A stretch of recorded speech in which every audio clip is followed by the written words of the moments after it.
Karena awal-awal tuh kan ngerjain tugas tuh stres banget, kayak pasiennya ngejelasin istilah-istilah kedokteran.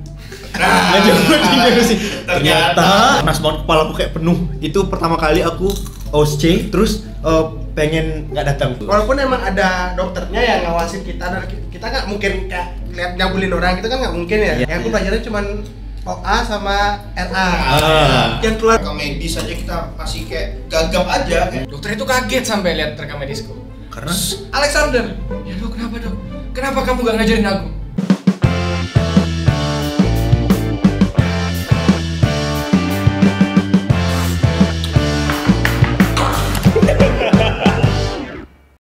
kembali lagi bersama saya Rama Mintara di channel Rama Mintara, channel yang udah monetize.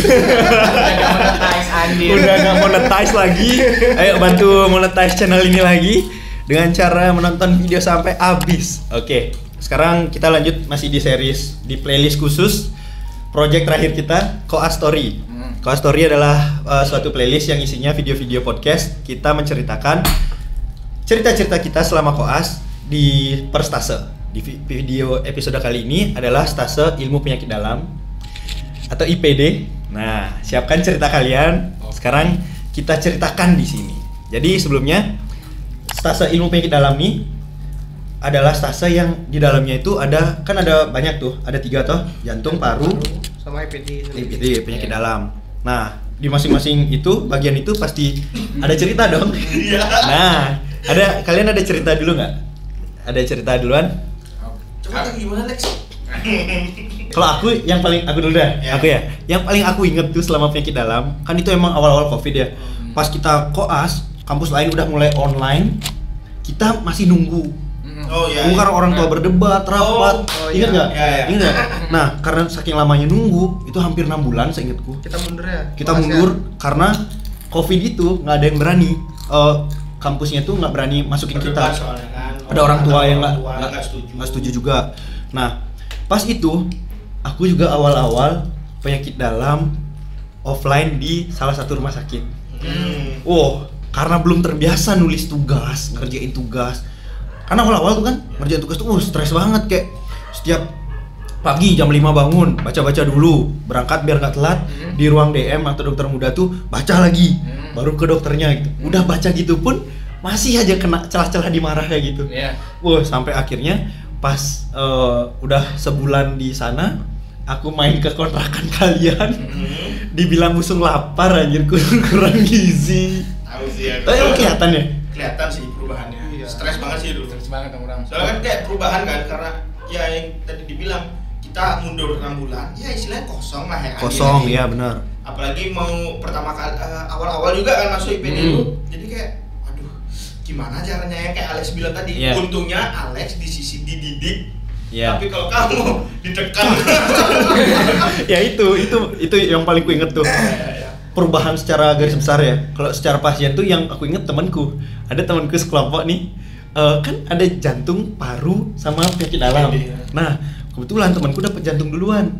Nah, pas dapat jantung duluan, kita tuh dia mau ke pasien. Terus sama ceritaku yang sebelumnya, dia mau ke pasien, terus pas anamnesis itu dijelasin, bahkan pasiennya ngejelasin istilah-istilah kedokteran. Nggak jauh sih. Ternyata pasiennya adalah spesialis jantung. Waduh. Ini nggak tahu ini lucu atau enggak, tapi kayak itu Untung sih. Kak Dek coba baca EKG saya. Itu lucu banget sih. Yakin kamu ini? Yakin? Itu yang kita pelajari soal itu aja gitu. Iya, itu beliau yang membimbing jadinya gitu loh. Beliau yang membimbing itu untungnya baik sih. Untung jadi pasien. Terus Aku nggak ikut. Maksudnya kalau nggak jadi pasien bisa jadi uji kita kan. Iya. Dan satu lagi yang aku ingat itu tentang ini. Apa namanya? Di pasien di penyakit dalam, aku jarang banget nemu yang kasus yang aku RJP, resusitasi jantung paru tuh atau CPR tuh, aku jarang nemu. Malah di stase lain.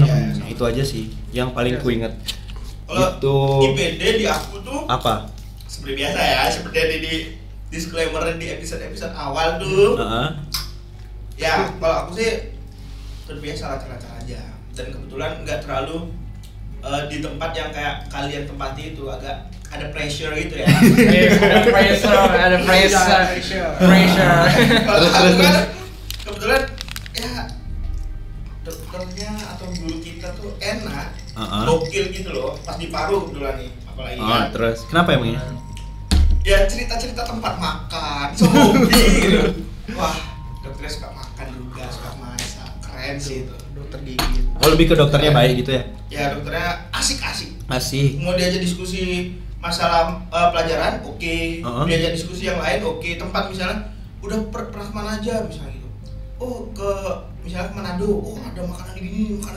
Wah, nyambung. Nyambung. Terus tapi yang paling lu ingat apa? Yang di Stasa itu? Ya pas itu kan awal-awal pertama kali masuk Oka kayaknya di situ deh kayaknya ya. Aku lupa ingat. Nah itu tuh di situ pas itu kayak ngelihat alat-alatnya tuh keren aja pas di situ. Tercengang, terpukau. Iya. Alat apa yang waktu itu bikin kayak wah gitu? Apa ya? Ini kampus. Nanti sekarang makan tuh episode 1 kamu nganu. Udah dokter masih saling serang. Episode 1 kamu ya. Ya. Kita cuma kalau misal apa ya foto atau apa tuh Angiografi itu loh. Iya pakai apa dah namanya? Apa? Oh, yang baju berat kayak tameng tuh anti radiasi. Isi barium isi apa ya? Ya pokoknya anti radiasi Iya, lah. radiasi lah. Terus Itu dah pakai itu juga ya pengalaman pertama aja. yang berkesan apa jadinya? Apa berkesan? Berkesan ya alat-alatnya aja kan waktu Keren, itu Di Stasa apa nih? IPD. IPD bagian? Jantung. Oh, jantung. Jadi cuman datang untuk melihat aja, untuk observasi tempat aja. Waktu itu belum ada pasien, nggak ada tindakan apa-apa. Cuman itu Ini kayak alatnya orang apa ini dulu loh, nih? ya untuk ini tadi diliatin gitu, dijelasin juga. Oh gitu. Ternyata semaju itu gitu. Cuman keren ya. Keren itu Keren ya? Keren cuy. Iya. Wih, sampai ke pembuluh darah. Iya. Jantung. Wih. Kelihatan cuy, Jadi kelihatan. ntar kelihatannya kayak gini, ada fotonya dilihat gitu. Gitu. Biarpun hitam putih gerak-gerak. Iya, goyang-goyangan. Itu. Iya, keren banget sih kita ngelihatnya. Pas ngarahin ininya juga alatnya di pembuluh darah tuh keren banget Kan tuh. dari paha ya? Iya. Dari paha kan. Aku nggak dapat lagi yang itu. Aku ngeliat doang. Emang lihat doang sih. Itu di radiologi dapat juga kok biasanya. Aduh, Ya, aku online radiologinya. Ih, sombong. Biasa lah. Terus ada lagi, itu paling berkesan Itu aja ya. sih. Alat-alat di Soalnya jantung. Ya pertama kali kan. Jadi Iya sih. istilahnya bagiku awam ya. Iya. Apalagi yang kayak kalian nih patol-patol gitu kan. Ya, tadi kita bilang Oh, tadi visio. kalah ya. Aneh. Udah nggak masuk. Oke, boleh. Kalau lu Mang ada nggak? Kalau kalian gimana guys? Ujian ada masalah? Ujian, Ujian, IPD. aman-aman aja kok. Kenapa emangnya? Aman aja. Ini agak unik aku coba. Kenapa? Jadi ceritanya kan pengen makan tapi ntar ya. Jadi ceritanya kan aku waktu ujian nih. Oke. Ujian dimana kan OSCE tuh, dimana masuk ruangan satu-satu, memperkenalkan diri. Terus ada pasiennya kadang-kadang nggak ada pasiennya. Ya. Nah, ini giliran di Stasa IPD ini pas yang OSCE itu ada pasiennya. Oke. Salah satu station tuh ada probandus. Probandus. Nah, di mana probandus itu ternyata cewek. Oke. Dan ini kan emang Stasa IPD ini awal-awal nih. Ya, awal banget. Ujiannya kan emang kayak harus ada probandusnya yang ini. Ya, benar. Harus diperiksa. Nah, waktu pemeriksaan fisik kan abis aku nanya-nanya anamnesa ke pemeriksaan fisik kan. Waktu pemeriksaan fisik mulailah nih aku bingung dilemanya. Apa? Bu silakan Ya, gitu. ke berbaring di tempat tidur, kan saya periksa. Mulai melakukan pemeriksaan. Aduh, udah deg-degan nih aku. Dokternya udah ngeliatin nih cara periksanya, tapi aku udah tahu nih cewek kan. Ya udah, aku periksa mulai dari yang Ya, aman-aman tutup. dulu, ya tutup Oke. kepala, udah. Terus itu udah mulai masuk ke paru Toraks. jantung. Mulai dari yang aku lakuin itu cuman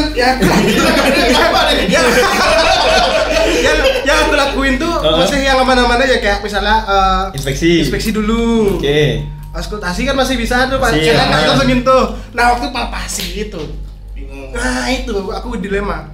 Ya udah, kan ini misalnya periksa jantung nih, kan di CS di sini kan, sini Ya. sini kan otomatis kan harus megang area pasiennya area- probandus, terus sensitif lah. area payudara ada bilang kan. Ya. Ya udah, aku periksa tak salahin. Nggak mungkin kan aku langsung Masalah itu maksudmu langsung aja periksa gitu kan? Enggak, Iya, pokoknya kamu sentuh. Disentuh tak sentuh. Tapi cuman kayak masih ada cepet-cepet bajunya. aja. Oh iya. Boleh.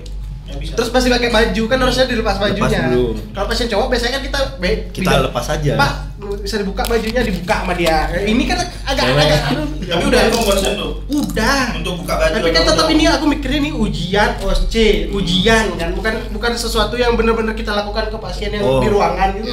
Ya. Oke. Terus Ya udah. Sampai selesai sampai akhirnya gitu cara meriksa dia. Aduh, Udah dilema aku salah, udah aku disalahin, udah ujian pertama OSC, IPD, Bang. Deg-degan sih. Itu agak berkesan sih. Iya, aku inget terus sih kalau kayak gitu ya. iya sih. Oh, Karena kan apa? Gak bisa ya. Lu dulu deh. Kamu dulu. Ya kalau dari sudut pandangku emang kalau bisa pertama tuh pasti kayak gitu sih. Pasti sungkan kita. Ya, setuju. Coba. Setuju. Kayak misalnya kayak Alex pertama-tama kita periksa pas awal-awal. Oh, sungkan juga. Rekam medis aja kita masih kayak gagap aja kayak. Ih beda banget nih kayak kita. Teori doang. Jadi kita ngisi pun harus pelan-pelan, harus dididik juga kan. Lama-lama baru bisa. Terus kalau ini juga misalnya pasien yang ujian juga. Kita kan mikirnya kayak ini hanya ujian. Ujian trial and error aja kan. Iya. Jadi kayak gini yang penting tekniknya Teorinya, benar, iya. teorinya benar. Ternyata nggak begitu Harus harus dilakuin kayak gitu sih. Sampai akhir pun kayak aku masih dilema kalau ini hanya ujian terus pasiennya cewek. Oh gitu iya ya. sih. Karena dia nggak ada apa-apa, istilahnya normal kan biasanya. Walaupun Tergantung kasus. Walaupun emang ada dokternya yang ngawasin kita dan kita nggak mungkin kayak lihat nyabulin orang, kita kan nggak mungkin ya. Iya. Cuman ya tetap aja kan ini cuma ujian. Gitu. Ada Jadi untuk pemikiran sungkan, buka baju untuk diinspeksi, diperiksa gitu, kita bingung ya. Oh iya. walaupun udah inform konsen ya, Iya. walaupun udah inform konsen dan kita izin ya. Kalau aku sih lanjut ya. Bahas ujian ya. Kalau aku yang paling ingat tentang ujian penyakit dalam nih, dulu di penyakit dalam tuh ujianku diundur. Oh iya, Mundur kan emang 2 mingguan nggak sih? emang Iya. ya selalu mundur emang ujian. Karena mundur, itu kan stase lain udah jalan tuh. Ya. Aku udah jalan radiologi tuh. Barengan aja. Ujiannya Barengan. selang sehari. Selang sehari. Sekarang ujian radiologi, Besoknya libur sehari, baru ujian penyakit dalam. Wow, panas banget, kepala aku kayak penuh. Itu pertama kali aku OSC, terus pengen nggak datang. Ya, lepas radiologi kan. Pas radiologi, aku belajar benar-benar. Habis itu besoknya kan libur tuh. Aku udah dilema tuh. Istirahat udah capek banget. Terus mau bingung dah. Aku ikut ujian nggak ya? Merasa nggak siap gitu. Tapi aku ngerasa mikir lagi kayak nanya cutting, kamu harus ikut aja daripada kamu mundur gitu. Oh ya udah deh. Kan selama koas juga udah ngelakuin toh, harusnya bisa-bisa aja gitu. Ikut aja lah. Ya sampai akhirnya ya aman-aman aja ternyata gitu. Ketakutan aja karena emang nggak pernah siap untuk ujian gitu. Iya, nggak ada yang pernah siap sih sebenarnya. Iya. Mau belajar pun Tetap merasa nggak siap. Nggak ada orang lain ya mungkin. Ya, kadang-kadang misalnya aku waktu ujiannya juga kan biasanya kalau reumatoid itu kan banyak ada reumatoid arthritis, Iya. ada GOAT gitu. GOAT. Yang aku belajarnya cuma OA sama RA. Yang keluar GOAT.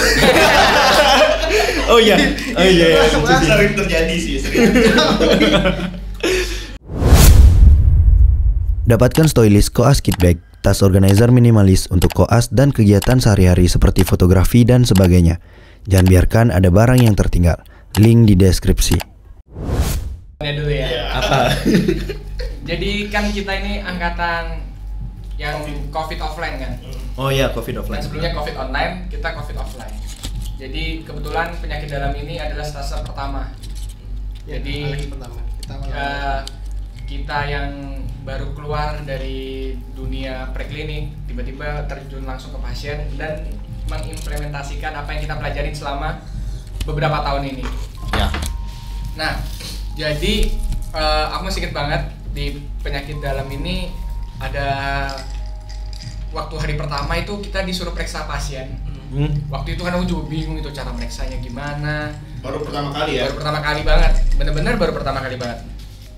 Lalu kan ada rekam medis. Ya, Memang sih selama kita belajar di preklinik kita dikasih tahu tuh cara ngisi rekam medis. Gara-gara kan setiap kita habis tutor atau small group discussion kalau di FK lain ngomongnya, itu kan emang biasanya terakhir tuh kayak ngisi rekam medis gitu, nanti dikumpulin.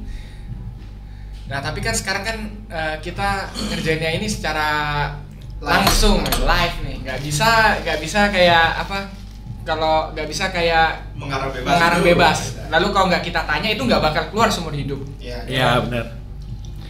Waktu itu aku masih ingat pasien pertamaku itu pasien dispepsi doang. Oke.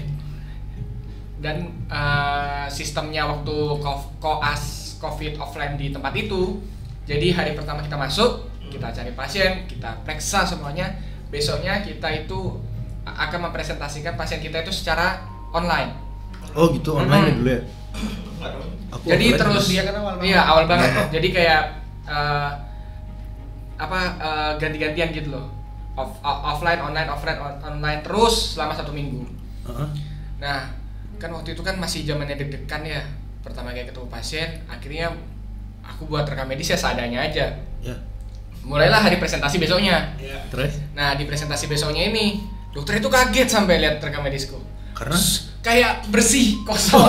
Lalu cuma kayak ada identitas pasti kan. Mungkin kita lupakan. Keluhan utama, sakit perut, titik. Nggak ada tuh sejak kapan. Lalu apa keluhan-keluhannya? Iya, step-stepnya udah nggak ada. Habis itu keluhan tambahan aja nggak ada. Jadi aku cuma tulis pasien datang dengan sakit perut, mual. Udah. Kenapa nggak nulis gini keluhan tambahannya? Nah, belum. Masih belum. Masih nanya demam nggak bu? Nggak nanya. Oh, terus. Pertama kali bingung kan? Masih deg-degan. Apalagi pertama kali aku pakai gown yang panas itu kan. Oh iya. Keringatan ngucur anjir. Terus. Udah terus. Akhirnya aku di stop di tengah-tengah. Terus sama dokternya. Alexander, kamu nggak pernah buat rekam medis ya? Pernah dok, waktu dulu di tutor. Oh, ini kok nggak ada isinya semua. Kamu tuh buat rekam medis itu nggak boleh kayak gini. Oh iya dokter. Oh ya sudah, gini aja. Selama kamu ketemu saya, kamu terus maju. Jadi pasiennya, misalnya hari Senin, biasanya kan kayak gantian-gantian gitu loh. Iya. Senin kan periksa, lalu Selasanya itu kayak koas A, koas B, lalu nanti 2 hari kemudian koas C, koas D. Aku disuruh tiap hari sama dokternya. Terus? Lalu dokternya tuh kayak sebelum aku mempresentasikan kasusku, aku tuh harus ngomong dulu sama dokternya. Kayak dok, ini dok pemeriksaannya. Nah nanti dokter itu biasanya ngasih kayak ini kurang. Oh iya. Jadi aku bener-bener di drill selama 1 minggu penuh itu buat benerin aku punya anamnesis, benerin aku punya pemeriksaan, benerin aku cara ngisi rekam medis. Ngisi rekam medis. Jadi dokternya sabar banget, jujur aja sih. Keren. Itu bener-bener dididik tuh ya. Dididik ini. Ini bener-bener kayak ngajarin anak bayi aja. Ngajarin anak bayi nulis. Kayak sebenarnya kan kalau setelah preklinik itu kita udah pasti ngerti lah kayak beberapa penyakit, apa tanda-tandanya gitu. Tapi kan saat kita ngomong ke orang itu kan beda untuk nanyainnya, ya kan? Kadang ada lupa. Kadang-kadang ada lupa, belum juga ya, itu adalah yang menyampaikannya sulit. Menyampaikan informasi yang dibutuhin. Sampai suatu saat udah 1 minggu nih. Lalu adalah pertukaran. Jadi perpindahan gitu. Jadi yang dari ruangan lain itu pindah ke ruangan lainnya lagi. Kan rolling kan ya koas itu. Tapi kebetulan aku tetap di ruangan itu. Disuruh. Iya. Datanglah ada baru lagi nih teman satu kelasku. Nah jadi dia tuh nanya, "Lek, ini di ruangan gimana?" Ya udah gue jawab kan, udah santai aja. Cuma isi RM doang. Aku udah 1 minggu kan di sini. Udah pede kan, udah seneng nih. Udah presentasi ada peningkatan terus. Udah seneng. Oh, udah santai aja. Nanti kita periksanya kayak gini aja. Ikutin aku, lihat aku dulu. Nanti kita periksa. Yes. Berasa pinter dia udah. Nah, udah merasa enak. Udah pernah. Udah seminggu nih. Udah seminggu udah berasa pinter. Udah seminggu nih. Udah pede banget kan dari nol lah saya kan. Terus akhirnya kebetulan dokter yang visit hari itu dokter yang ngajarin aku RM-nya. Yang ngajarin kamu. Datang. Oh, yang jaga hari ini Alexander sama ini ya, kelas baru ya? Iya dok. Aku tawa aja kan. Kira-kira aku di-drill sama dia 1 minggu. Ya sudah. Kalian periksa-periksa dulu pasiennya. Kan ada dokter lain kan yang lagi visit juga. Nanti saya akan titipin pasien yang akan kalian presentasikan ke perawatnya. Nanti setelah ikut visit sama dokter yang lain, ketemu perawatnya itu nanya dari dokternya itu dapat apa. Nah kan sebelumnya aku udah keliling kan ya, ada pasien ginjal, ada pasien ini, ada pasien ini. Aku udah pasti dong ngincar yang mana pasien yang dispepsi. Itu paling enak itu meriksanya itu. Terus? Nah tapi di ruangan itu ada pasien yang pertama itu ada yang pasien yang kayak vertigo itu, lalu yang kedua itu ada pasien yang hidronefrosis. Aku udah panik. Kan waktu itu masih tolol ya. Anjir, hidronefrosis apa? Kencing ya? Oh ini, wah anjir ini periksanya aneh-aneh nih pasti. Udah nggak mau dapet ini. Udah aku kan keliling sama dokter lainnya, habis itu visit.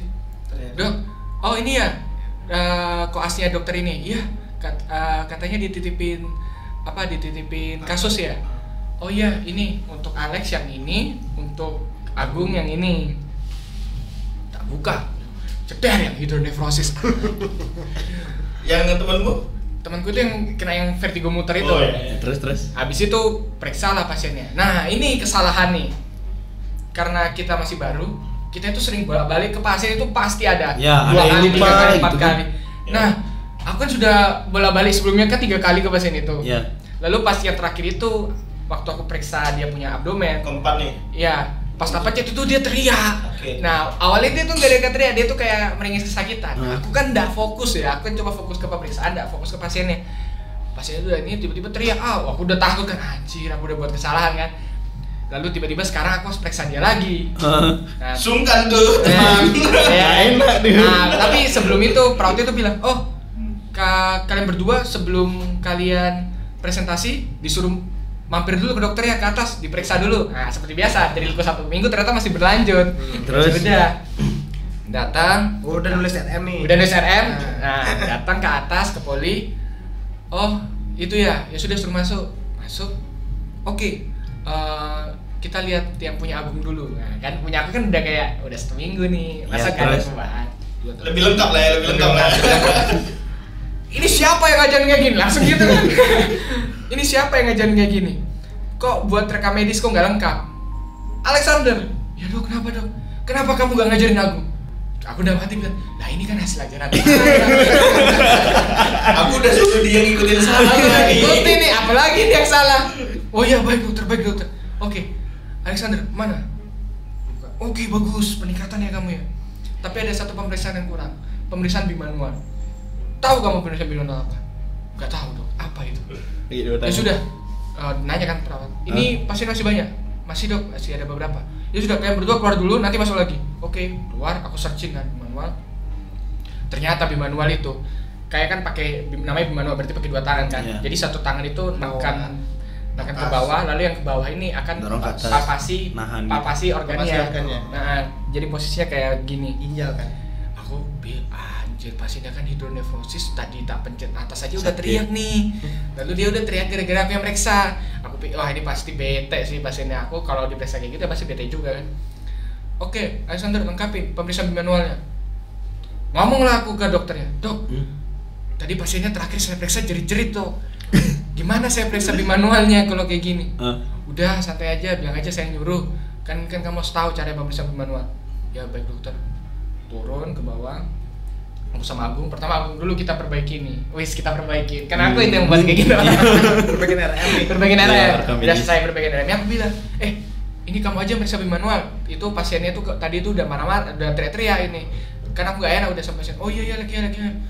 Datang misi. Oh ya, mohon maaf ya, ini kita balik lagi karena kita harus melakukan pemeriksaan dari arahan DPJP. Terus sedikit. Oh, dari arahan BPJP harus pemeriksaan. Oke. Pertama Agung nih, saya periksa. Oke, terima kasih. Keluar, Gung, gimana Gung? Aku nggak ngerasain apa-apa. Anjir, aduh. Emang susah evaluasi bimanual. Iya, susah. Apalagi yang tebal-tebal ya. Agak Akhirnya, berisi gitu, lebih kan, susah. Aku kan suka di drill, besok pasti maju. Ya. Jadi udah deh, terpaksa deh aku yang akhirnya Bu maaf ya Bu ya, nanti kalau teriak bilang aja, nanti saya langsung berhentikan semua pemeriksaan. Oh iya dok, diperiksa, kerasa dikit, bengkak, udah langsung. Oke terima kasih langsung balik. Udah cuma itu aja sih, kayak itu bener-bener dokter yang kayak mau ngedrill aku. Sebenarnya di sana itu ada 2 dokter, yang satu itu dokter yang benar-benar ngajar RM, sama yang satu dokter itu bikin ngajarin aku cara berpikir seorang dokter gitu. Ada dokter ini nggak bakal aku lupa namanya, dokter Hadik dari RS. Dia itu ngajar di UNER ya. Yeah. Baik berarti ya dokternya. Ini benar-benar kalau nggak ada dia, kayaknya nggak ada aku hari ini, nggak ada ostie selama koas itu aku pasti bakal berantakan. Kalau nggak pernah diajarin cara berpikir seorang dokter dari dokter Adik ini. Wih, berarti dokter ini berjasa banget bagi berjasa banget ya. Kamu gak bakal lupa. Terus ya, bakal lupa. Bagus, berarti itu cerita Alex tentang gini ya, tentang pertama kali nulis rekam medis, pertama kali dari COVID ke offline gitu, dan ngajar temen yang agak sesat ya Lex ya. Terus ada lagi nggak? Udah cukup ini dalam? Aman kok. 25 sih. The best itu. Pasti belajar banyak. Banyak kehidupan ya. Dididik ya. Memang best. Tapi dalam ini kompleks juga sih ya, jantung, paru, IPD sendiri. Wah. Keren sih, keren. Dah, kayak itu aja deh cerita kita tentang Koas Story episode penyakit dalam. Semoga ada gambaran buat teman-teman. Oh ya, kalau di penyakit dalam tuh kita ada gini kan, ada jaga ruangan, ikut poli, terus apa lagi? Jaga malam ada nggak ya? Waktu itu belum ada COVID. Oh karena COVID kita. Sekarang udah ada ruangannya kan dibenerin. Ya. Oh ya. Itu aja ya. Ada lagi nggak? Nggak ada. Sama kita sering ikut ini kan laporan kasus. Misalnya dapat kasus apa, pasien baru, terus dipresentasiin. Ya paling minta tanda tangan dicoret dulu itu nggak sih? Oh, ada prof tuh kan ya? Waduh, nggak tahu ya. Nggak tahu ya. Nggak tahu ya. Kok Iya. jabatan nih sebut. Waktu itu nih ada prof baik banget tuh, selalu niat ngajar padahal usianya udah Dedikasi lanjut. banget semua. Dedikasi banget. Itu sih Guru besar tuh. Ya. Guru besar. Cuman kadang-kadang kita bingung waktu presentasi nih misalnya. Aku jujur kadang-kadang kan tiap dokter tuh kadang-kadang panduannya buat nulis RM itu berbeda. Ya. Ada yang suka keluhan utama tuh simpel aja pendek kayak gini terus tambahin di keluhan tambahan.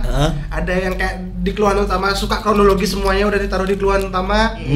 Nah, kita nggak tahu nih profnya ini suka yang kayak gimana. Kadang-kadang dia nyuruh ini, kadang-kadang dia nyuruh yang itu, kadang-kadang pokoknya kita emang diajarin, cuman kita nggak mungkin bener. Karena ya emang kitanya sih.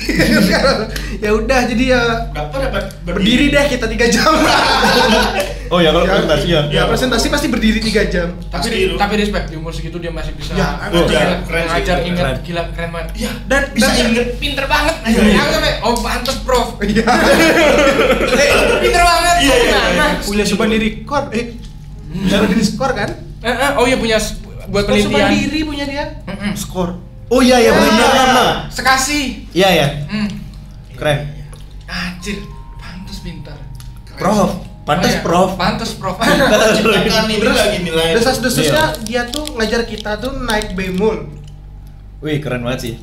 Desas-desusnya ya, nggak tahu bener apa nggak. Pokoknya turun di depan daerah saya jalan.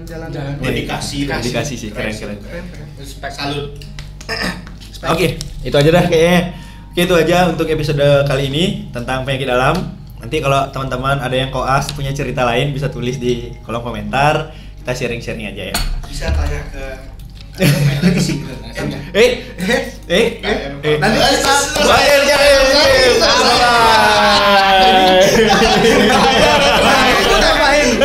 Jadi kita mau tahu. Jadi kalau kalian ada komentar tentang kalian, ntar kita buatin episode khusus buat bacain komen. Oh iya. Nanti. Boleh.